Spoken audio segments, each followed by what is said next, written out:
दोस्तों, तो जैसा कि पिछले एपिसोड में हमने देखा कि वांगलिंग मास्टर सी2 के साथ सुजाकू प्लेनेट को छोड़कर एक ट्रेडिंग प्लेनेट पे आ चुका था, जहां पर वांगलिंग अपने लिए कुछ चीजें खरीदता है और दूसरी तरफ मास्टर सी2 ने तो अपने लिए कई सारे कीमती ट्रेजर्स चुरा लिए थे। जबकि एक कीमती ट्रेजर तो वो वांगलिंग के लिए भी चुरा कर ले आया था, साथ ही साथ वो वांगलिंग को 3 डिवाइन किलिंग एबिलिटीज भी सिखा देता है, क्योंकि मास्टर सी2 जानता रहा कि टियान्युन प्लेनेट में सरवाइव करना इतना आसान काम नहीं होगा। वो वांगलिंग को अलविदा कहते हुए काफी ज्यादा इमोशनल हो रहे थे, लेकिन चूंकि इन दोनों के रास्ते अलग है तो इन्हें मजबूरन एक दूसरे से अलग जाना ही होगा। मगर जाने से पहले ये दोनों ही एक दूसरे से वादा करते हुए कहते हैं कि अगर तुम पर कोई भी मुश्किल आई तो तुम मेरी मदद लेने के लिए आ सकते हो। जिस पर एग्री करते हुए मास्टर सी2 वांगलिंग को अलविदा करते हुए अपने रास्ते पर चले गए। पीछे की तरफ से वांगलिंग भी मास्टर सी2 को रिस्पेक्ट करते हुए उनके सामने बो डाउन कर रहा था। हालांकि वांगलिंग हेमन तक के सामने नहीं झुकता, वो बस सिर्फ अपने पेरेंट्स और मास्टर सी2 की इज्जत करता है।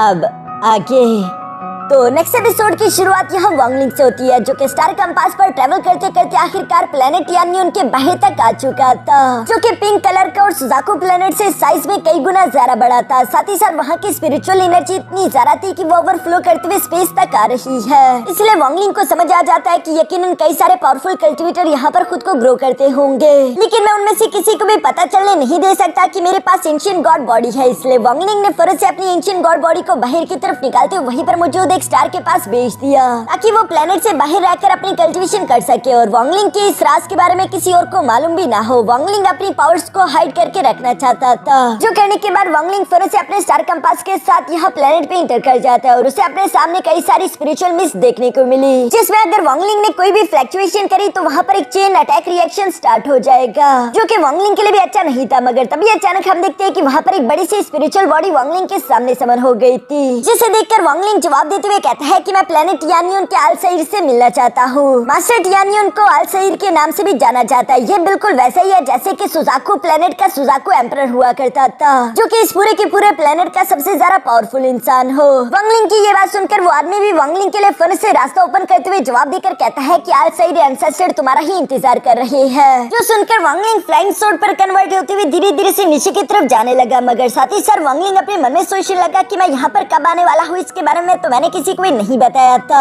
कहीं ऐसा तो नहीं कि अल्साइर की डिवाइन एबिलिटीज हेवन तक पहुंच चुकी है और वो पहले से ही कैलकुलेट कर चुका था कि आखिर मैं यहाँ पर किस दिन तक आने वाला हूँ। ये सब कहते हुए वांगलिंग फौरन से नीचे की तरफ जाते हुए हेवनली फेज सेट के सामने आ गया था, जहाँ पर आते ही वांगलिंग ग्रीट करते हुए कहता है कि मैं हूँ वांगलिंग सुजाकू प्लेनेट से, मैं अल्साइर को रिस्पेक्ट पेश करता हूँ। जो सब पैलेस के अंदर अल्साइर भी सुन रहा था और वहीं पर मौजूद उसके 2 डिसाइपल भी थे, जिनमें से एक डिसाइपल का नाम जोंगजिंग शा था। वो पर्पल डिवीजन का डिसाइपल था, जो कि यहाँ पर अल्साइर से कहता है कि मास्टर ये तो एक नॉर्मल सा रजिस्टर्ड डिसाइपल है, अगर इसे हमारे सेट को ज्वाइन करना है तो इसे 3 ट्रायल्स पास करने होंगे। जिस पर मास्टर टियान्युन यानी कि अल्साइर भी जवाब देते हुए कहता है कि मैंने बहुत अरसे पहले अपनी कॉन्शियसनेस का एक छोटा सा टुकड़ा स्पेस में छोड़ दिया था, ताकि वो मेरे लिए अलग अलग डिसाइपल्स को एक्सेप्ट कर सके। इस लड़के को भी तभी के टाइम सेलेक्ट किया गया था, तब ये लड़का काफी ज्यादा कमजोर था। मैंने बिल्कुल भी नहीं सोचा था कि इतने थोड़े से अरसे में ये इतना ज्यादा पावरफुल हो जाएगा। जो सुनकर ब्रदर जोंगजिंग शा जवाब देते हुए कहता है कि अगर मास्टर ने इस लड़के को चूज किया है तो यकीनन इस लड़के में कोई ना कोई खास बात तो होगी ही। जिस पर मास्टर टियान्युन जवाब देते हुए कहते हैं कि हाँ, लेकिन मैं फिर भी चाहता हूँ कि ये तीनों ट्रायल्स दे और अगर इसने तीनों ट्रायल पास कर लिए तब इसे भी पर्पल डिवीजन में डाल देना। ये कहते हुए अल्साइर वहाँ से चला गया था, मगर तभी अचानक हम देखते हैं कि वहीं पर मौजूद एक दूसरा डिसाइपल ये सुनकर गुस्से में आ गया। वो गुस्सा होते हुए कहता है कि एक मामूली प्लेनेट से आया हुआ लड़का आखिर हमारे पर्पल डिवीजन के काबिल कैसे हो सकता है, ये बिल्कुल भी इस काबिल नहीं कि मास्टर की असली ट्रेनिंग इसे दी जाए। जिस पर जोंगजिंग शा जवाब देते हुए कहता है लेकिन मास्टर को टैलेंट काफी ज्यादा पसंद है और अगर सच में ये वांगलिंग इतना ज्यादा एक्स्ट्रा ऑर्डिनरी हुआ फिर तो मुझे लगता है कि ये आसानी के साथ पर्पल यून पिविलियन का अगला मास्टर बन जाएगा। ये कहते साथ ही जोंगजिया ने फौरन से यहाँ पर वांगलिंग के सामने एक पोर्टल ओपन कर दिया था और साथ ही साथ वो वांगलिंग से कहने लगा कि मास्टर तुमसे तभी मिलेंगे जब तुम इन 3 ट्रायल्स को पास कर लो, क्या तुम इस चैलेंज को एक्सेप्ट करते हो। जिस चैलेंज को तो वांगलिंग ने भी मना नहीं किया और वो फौरन से आगे की तरफ बढ़ते उस पोर्टल के अंदर चला गया, जहाँ पर पहला ट्रायल ऑफ ह्यूमैनिटी वांगलिंग का शुरू हो जाता है। यहाँ पर वांगलिंग को बस सिर्फ इतना ही सुनाई दिया कि ट्रायल ऑफ ह्यूमैनिटी में तुम्हारे डाउ हार्ट का इम्तिहान होगा। जो सुनकर तो वांगलिंग भी हैरान होते हुए कहता है कि आखिर मेरे डाउ हार्ट को कैसे टेस्ट किया जा सकता है। तभी अचानक वांगलिंग के पीछे मिस लिंगुआन आ गई। और दोस्तों मैं पहले ही आप लोगों को बता देता हूँ कि वांगलिंग को अभी तक इस बात का एहसास नहीं, लेकिन वांगलिंग के असली डाउ हार्ट को योर नहीं बल्कि मिस लिंगुआन ही है, जिससे वांगलिंग दिल से प्यार करता है और उसके लिए वांगलिंग कुछ भी कर सकता है। यहाँ पर हम देखते हैं कि मिस लिंगुआन धीरे से वांगलिंग के पास आती है, उसका उसका हाथ पकड़ लेती है। वंगलिंग भी मिस लिमुआन को ही देखता जा रहा था और साथ ही साथ वो हैरान होते हुए अपने मन में सवाल करते हुए पूछ रहा था कि आखिर मैं ट्रायल ऑफ ह्यूमैनिटी को कैसे पास करूं।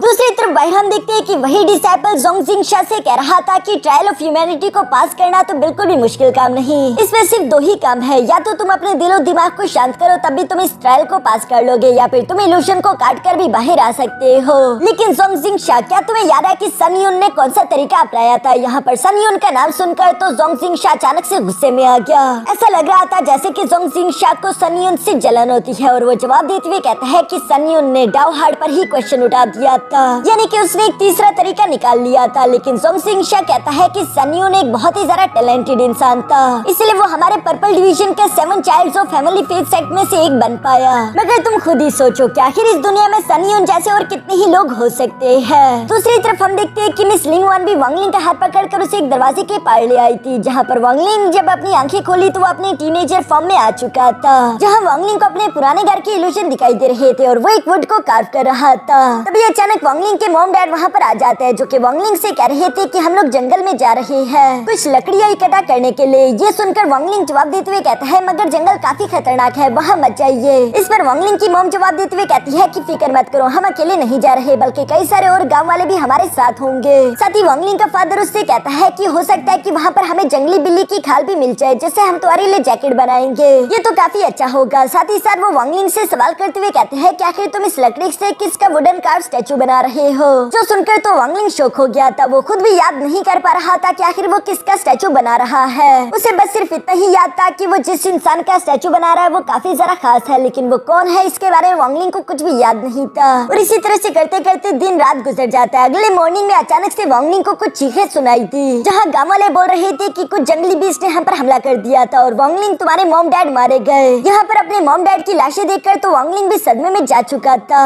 उसे इस बात का यकीन नहीं आ रहा था कि आखिर ये कैसे हो सकता है, मेरे मॉम डैड तो बिल्कुल ठीक थे, अचानक से वो दोनों मर कैसे सकते हैं। और इसी सदमे की वजह से वांगलिंग गम के अंधेरे में गिर जाता है। मगर अचानक ही हम देखते हैं कि टाइम दोबारा से रिवर्स हो गया और वांगलिंग दोबारा से उसी फर्स्ट वाली पोजीशन पर पहुंच जाता है, जहां वांगलिंग वुडन कार्व स्टैचू बना रहा था और उसके मॉम डैड उसके पास आ गए थे। यहाँ पर ये सब देखकर वांगलिंग को समझ आ गया कि ये सब कुछ पहली दफा नहीं हो रहा, लगता है कि मैं हजारों बार ये सब कुछ जी चुका हूँ। अब मैं समझा कि यही है ट्रायल ऑफ ह्यूमैनिटी, जब जब मुझसे वुडन कार्व स्टैचू ब्रेक होगा। वैसे एक लाइफ साइकिल भी खत्म हो जाएगा, मगर ये जिंदगी कभी भी रुकने वाली नहीं है। हर लाइफ साइकिल में मुझे अपने मॉम डैड को खोना होगा, यही है इंसानियत और जिंदगी का नाम। और चूंकि वांगलिंग को ये बात समझ आ गई थी, इसलिए तभी अचानक वांगलिंग को वहाँ पर एक आवाज भी सुनाई देती है कि शाबाश वांगलिंग, तुम समझ चुके हो कि ये एक इल्यूशन है, तो अब चाहो तो तुम इस इल्यूशन को तोड़कर बाहर आजाद हो सकते हो, क्योंकि हर एक जिंदगी खत्म होने के बाद दूसरा जन्म शुरू होता है। ये भी बिल्कुल तुम्हारे लिए वैसा ही होगा, तुम इसे तोड़कर बाहर आ जाओ। ये सुनकर मास्टर टियानियन वांगलिंग को जवाब देते हुए कहता है कि ये तुम्हारा 8032वां साइकिल है। वांगलिंग पूरे 8000 बार ये साइकिल झेल चुका था, लेकिन वो मास्टर टियानियन को जवाब देते हुए कहता है कि मैं अभी भी इस साइकिल को कंटिन्यू रखूंगा।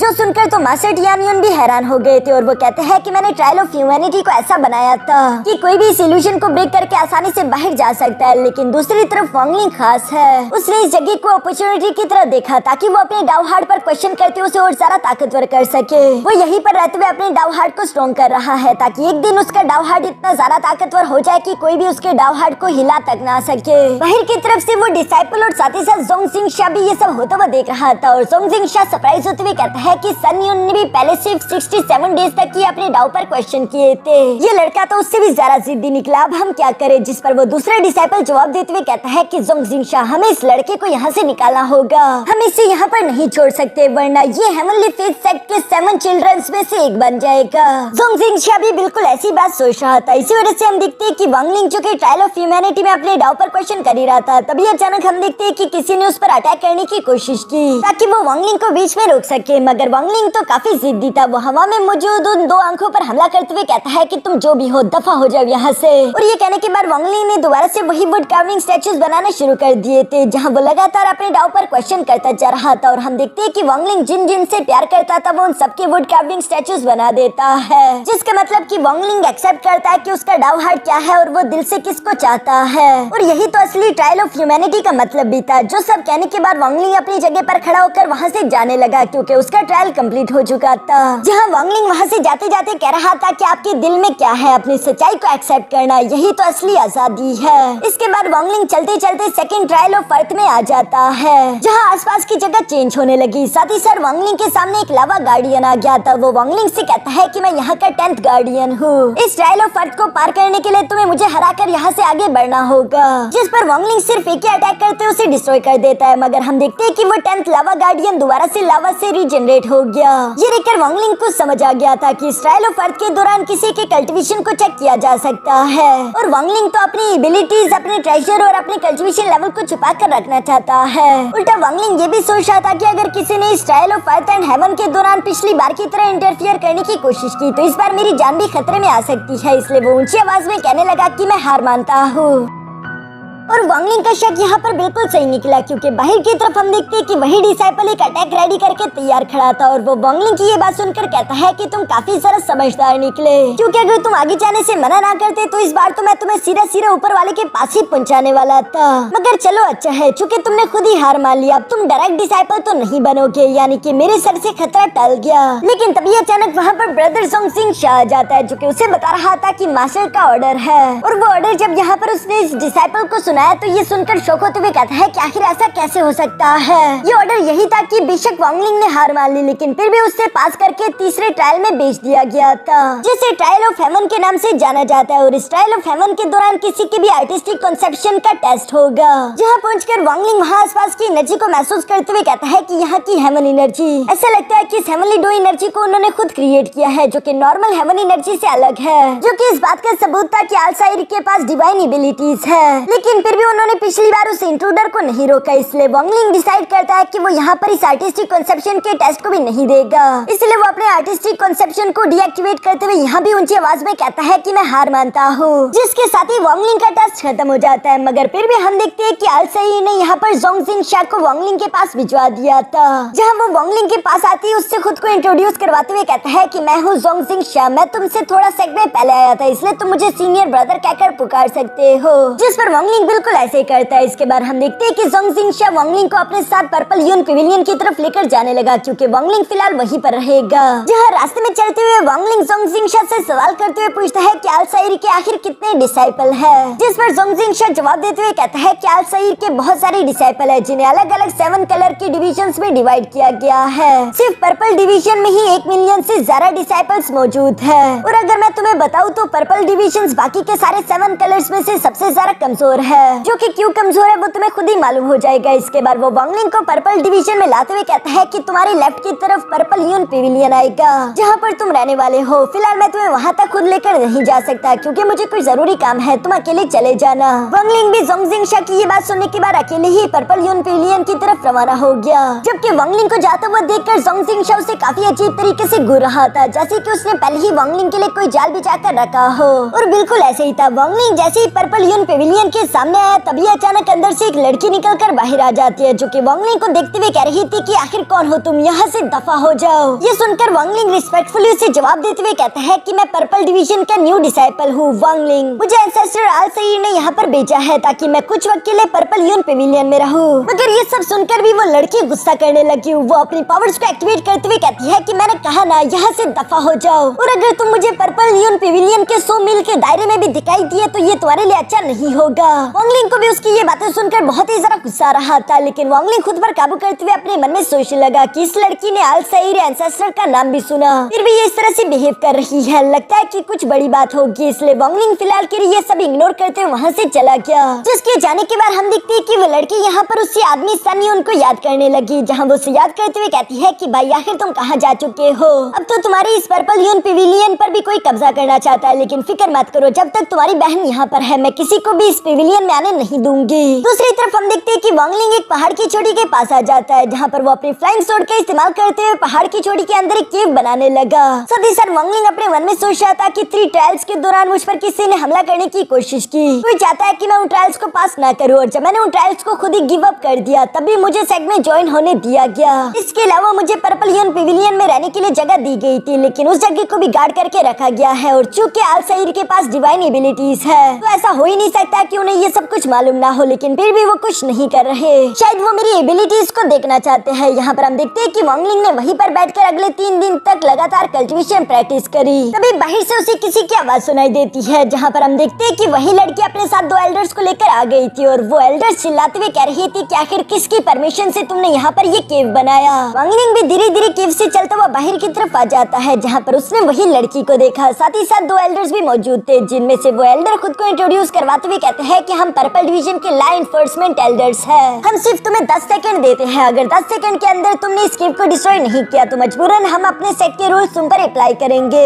वांगलिंग को उन दोनों पर गुस्सा तो आ रहा था, लेकिन वो खुद पर काबू रखते हुए यहाँ पर सिर्फ एक ही हाथ की एनर्जी वेव से उस केव को डिस्ट्रॉय कर देता है। मगर वो कमीने इतनी आसानी के साथ हार नहीं मानने वाले थे। वो लोग पहले ही प्लानिंग करके आए हुए थे। वो धीरे से वांगलिंग के पास आते हुए कहते हैं कि बेशक तुमने केव को डिस्ट्रॉय तो कर दिया, लेकिन चूंकि रूल को तुमने ब्रेक किया था, इसलिए तुम्हें हमारे साथ आना होगा ताकि हम तुम्हें पनिशमेंट दे सके। ये सुनकर वांगलिंग के भी गुस्से की हद पार हो गई, और वो फौरन से अपनी सोल शैटरिंग थंडर व्हीप को बाहर की तरफ निकालते हुए सिर्फ एक ही अटैक में उस एल्डर को जान से मार डालता है। साथ ही साथ वांगलिंग कहता है कि तुमने गलत इंसान से पंगा ले लिया। ये कहती वांगलिंग उस एल्डर की सोल को अपने सोल रिफाइनिंग फ्लैग के अंदर कैप्चर कर चुका। साथ ही साथ वांगलिंग गुस्से में कहता है कि मैं अकेले आ गया था ताकि मैं शांति से बैठकर कल्टीवेशन प्रैक्टिस कर सकूं, लेकिन तुम लोग बार बार आकर मुझे उंगली कर रहे हो, जो कि अब मैं बर्दाश्त नहीं कर सकता। ये सुनकर तो वो लड़की वांगलिंग को धमकी देते हुए कह रही थी कि वांगलिंग तुम जानते नहीं कि लॉ एनफोर्समेंट एल्डर पर हमला करना कितना बड़ा जुर्म है। मगर वांगलिंग को आखिर किसकी परवाह। दूसरी तरफ हम देखते हैं कि सेकंड एल्डर ने भी यहाँ पर अपनी फ्लाइंग स्वॉर्ड को शटर करते हुए वांगलिंग पर हमला करने की कोशिश की, मगर वो अटैक तो वांगलिंग की इमोर्टल स्वॉर्ड के सामने कुछ भी नहीं था, जो कि उस अटैक को पेनिट्रेट करते हुए यहाँ उस एल्डर के गले के पास आकर रुक जाता है। अंदर की तरफ से लिंसुआन उस एल्डर से कह रहा था कि बुढ़ाऊ आप बोलो कि आखिर दादा अबू के सामने तुम्हारी बोलती क्यों बंद हो गई। अब सिर्फ अपनी जबान बाहर निकाल कर दिखा, मैं तेरी गर्दन ना काट दूं तो मेरा नाम बदल देना।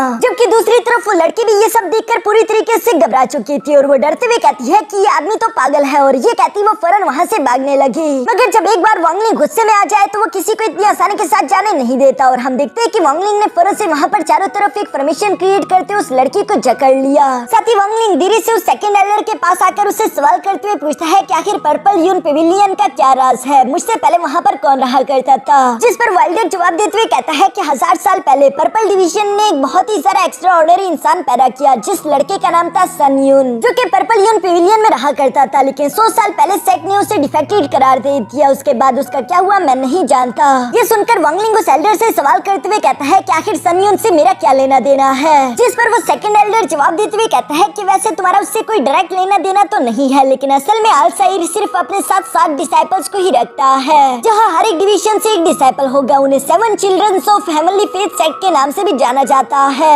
सिर्फ वही डिसाइपल होते हैं जिन्हें एंसेस्टर अपनी ट्रू टीचिंग आगे प्रोवाइड करता है। इसी वजह से हर कोई 7 children of heavenly faith sect बनना चाहता है, और जो भी अगला बंदा पर्पल ह्यून पेविलियन में रहेगा शायद वो अगला 7 child of heavenly faith sect भी बने। ये सब सुनकर वांगलिंग को समझ आ जाता है कि अच्छा जब से मैं यहाँ पर आया हूँ लोग मुझसे अजीब से बर्ताव कर रहे हैं, शायद ये इसी वजह से। यहाँ ये सारी इन्फॉर्मेशन देने के बाद सेकंड एल्डर तो वांगलिंग से कह रहा था कि मैंने तुम्हें सब कुछ बता दिया, प्लीज मुझे जाने दो। लेकिन वांगलिंग इतनी आसानी के साथ किसी को माफ नहीं करता। वो सेकंड एल्डर को भी जान से मारकर उसकी सोल को अपने सोल रिफाइनिंग फ्लैग के अंदर रख लेता है, जिसके साथ वांगलिंग कहने लगा कि मैं तो शांति में रहकर कल्टीवेशन प्रैक्टिस करना चाहता था, लेकिन चूंकि ये लोग मुझे शांति से रहने नहीं देने वाले, तो फिर तो मुझे शेर की तरह धाड़ते हुए हंगामा मचाना ही होगा, ताकि सब लोगों को इस बात का अंदाजा हो जाए कि वांगलिंग ऐसा इंसान नहीं जिससे पंगा लेना कोई भी अफोर्ड कर सके। जो कहते हुए वांगलिंग फौरन से उस लड़की का चेन पकड़ते उसे अपने साथ खींचते हुए तीसी के साथ पर्पल ह्यून पेविलियन के बाहर आ गया, जहाँ पर वो पर्पल ह्यून पेविलियन का नाम चेंज करते हुए पर्पल लिन पेविलियन रख देता है। ये बात तो वो लड़की बर्दाश्त नहीं कर पा रही थी, इसलिए वो गुस्सा होते हुए कह रही थी कि वांगलिंग मैं तुम्हें ऐसा करने नहीं दूंगी, फिर चाहे मेरी जान ही क्यों ना चली जाए। और ये कहती वो अपनी फुल एनर्जी एक साथ अनलिश करने लगी, जिससे वो खुद को आजाद करा देती है। वांगलिंग भी दूसरी तरफ अपने सोल शैटरिंग थंडर व्हिप को बाहर की तरफ निकालते हुए उस पर हमला करते हुए कहता है कि बेवकूफ लड़की, क्या तुम्हें समझ नहीं आ रहा कि लोग तुम्हारा इस्तेमाल कर रहे हैं। उन्होंने तुम्हें मैनिपुलेट किया, लेकिन तुम ये सब कुछ नहीं समझ सकती। वंगलिंग जब ये सब कर रहा था तभी अचानक हमें वहाँ पर ब्रदर जोंगजिंग शा की आवाज सुनाई दी, जो कि कह रहा था कि रुक जाओ। जिस पर वंगलिंग कहता है कि आखिरकार वो लोग आ गए जिनका इंतजार था। ये तीनों थे 3 मिड लेवल के सोल ट्रांसफॉर्मेशन लेवल की कल्टिवेटर्स, जबकि उनमें से एक लड़की तो सोल ट्रांसफॉर्मेशन के पीक पर भी थी। तभी अचानक हम देखते हैं कि जोंगजिंग शा यहाँ पर वंगलिंग से कहता है कि वंगलिंग, तुम अभी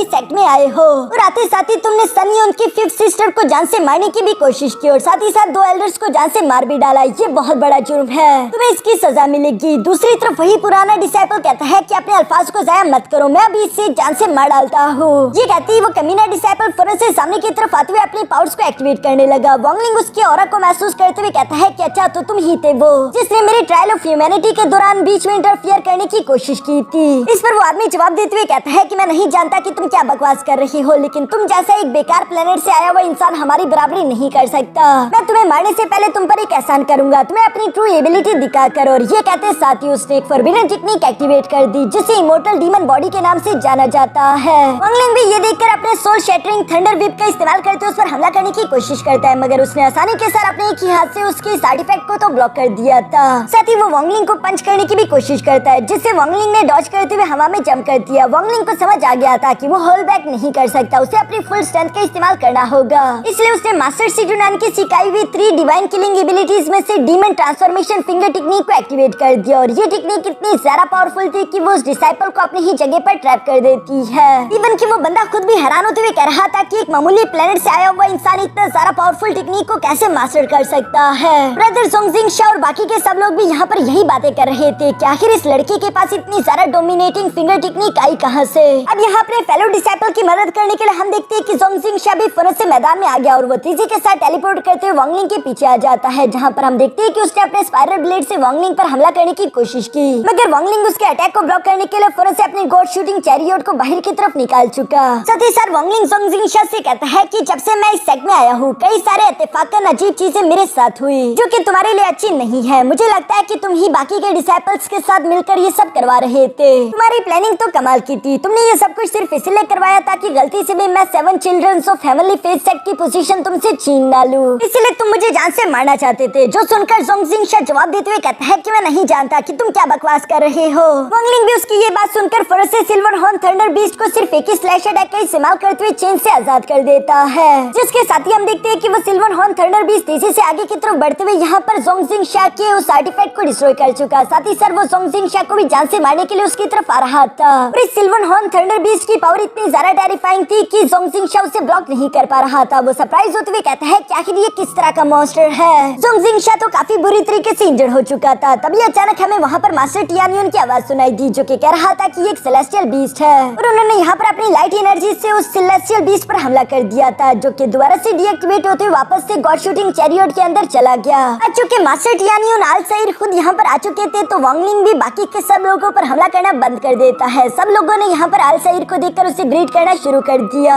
अल-सईर वंगलिंग को देखकर कहता है कि मैंने आज से कुछ सालों पहले जब तुम्हें प्लेनेट सुजाकू पर देखा था तब के टाइम मैं तुम्हें एक रजिस्टर्ड डिसाइपल बनाना चाहता था, लेकिन आज के दिन तुम्हारी ये ट्रू एबिलिटीज देखकर मैंने अपना इरादा बदल लिया। इसलिए वो वंगलिंग से सवाल करते हुए कहते हैं कि वंगलिंग, क्या तुम मुझे अपने मास्टर के तौर पर एक्सेप्ट करते हो ताकि तुम हेवनली फेथ सेट के एक ट्रू डिसाइपल बन जाओ। जिस पर वंगलिंग गॉड शूटिंग चैरियट को वापस से रखते हुए साथ ही साथ यह एल्डर को रिस्पेक्ट पेश करता है। इसका मतलब कि वंगलिंग ने मास्टर टियानयुन को अपना मास्टर एक्सेप्ट कर लिया था। मास्टर टियानयुन भी ये सुनकर अपने बाकी के डिसाइपल्स को वहाँ से जाने का इशारा करता है, जिसके बाद वो वंगलिंग के पर्पल लिन पेविलियन की तरफ जाते हुए कहते हैं कि ये नाम काफी अच्छा है। वैसे वंगलिंग, जब तुम फाइट करते हो तो मैंने तुम्हारी बॉडी में कुछ डिमोनिक ऑरा महसूस किया, लगता है कि तुमने किसी डिमोनिक ऑरा कल्टीवेटर से अपनी ट्रेनिंग हासिल करी। इस पर वंगलिंग रिस्पेक्टफुली जवाब देते हुए कहता है कि जी हाँ, ऐसा इंसान था, लेकिन अब हम एक दूसरे से अलग हो चुके हैं। मास्टर टियानयुन उसकी ये बात सुनकर मुस्कुराते हुए कहता है कि फिक्र मत करो, मेरी नजर में सब बराबर है, चाहे फिर वो राइटियस हो, इवल हो या इमोर्टल हो या फिर डीमंस। वैसे भी मैं जानता हूँ कि इस यूनिवर्स में चाहे जो भी चीज एग्जिस्ट करती है, हर एक चीज को अपनी किस्मत पर चलना होगा और हर एक चीज की किस्मत पहले से लिखी जा चुकी है। बस जब तक जो भी अपने डाउ हार्ट पर काबू कर सकता है वो डाउ हेवन के रास्ते को चूज कर सकता है। ये सब सुनकर वंगलिंग भी रिस्पेक्टफुली मास्टर टियानयुन से कहता है कि आपसे सीखकर मुझे काफी अच्छा लगेगा।